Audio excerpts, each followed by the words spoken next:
When it comes to classifying intangible assets, there is no agreement on the specific categories. The assets are important and varied. A large technology company, such as Qualcomm, has a market value far exceeding the actual book value that reflects its tangible assets. Important intangible categories make up this huge difference in value, and a big part of this is human capital. The first step to understanding the issue is to clearly define the difference between tangible and intangible assets. As presented in Table 1.1, tangible assets are required for business operations and are readily visible, rigorously quantified, and represented as a line item on a balance sheet. Intangible assets are key to enjoying a competitive advantage in the knowledge era and are invisible, difficult to quantify, and not tracked through traditional accounting practices. With this distinction, it is easier to understand the different categorizations. Intellectual capital was earlier defined as the intangible assets that could be converted to profit. This concept has created a tremendous interest in understanding the impact of the knowledge contribution of successful organizations. Although there are more than a dozen ways to classify intangible assets, some categories are common between the groupings. 3 variations are presented here. A widely accepted grouping is contained in Figure 1.2, where the enterprise is divided into tangible assets, intellectual capital, and financial capital. In this arrangement, intellectual capital is divided into customer capital, human capital, and structural capital. Thomas Stewart, Leif Edvinson, Hubert Senong, and many others support this division.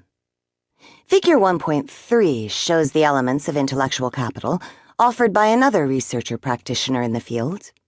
This categorization includes research and development, intellectual assets, and knowledge, with knowledge being divided into tacit knowledge and codified knowledge. Still another definition comes from Thomas Stewart, who suggests that human capital has 3 elements. Collective skills. These represent the talents of individuals, colleagues, and teams.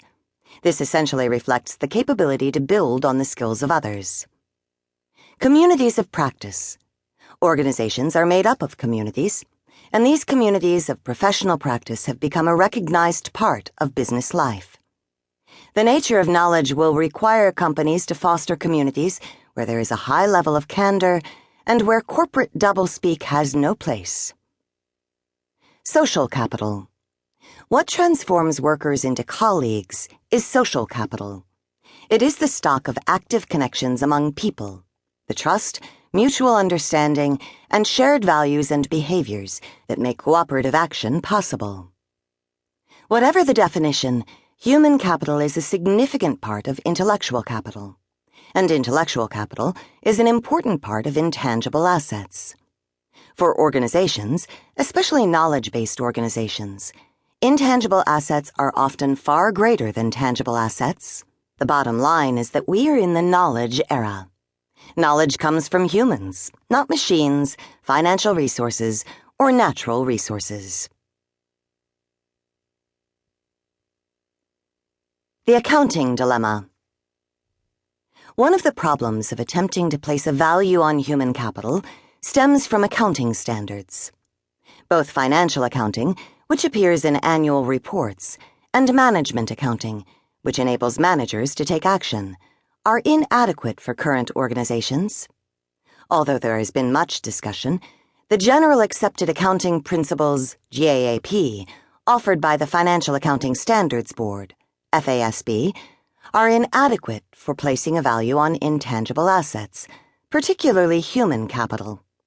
Even Alan Greenspan, former chairman of the Federal Reserve Board, complained that accounting was not tracking investments of intellectual assets, and that technology change has muddied the crucial distinction between capital assets and ordinary expenses. FASB indicates that accounting's fundamental purpose is to provide information that is useful in making rational investment, credit, and disposal decisions. This is not happening. If the books were communicating stories that investors found useful, then a company's market value would correlate with the value accountants place on it.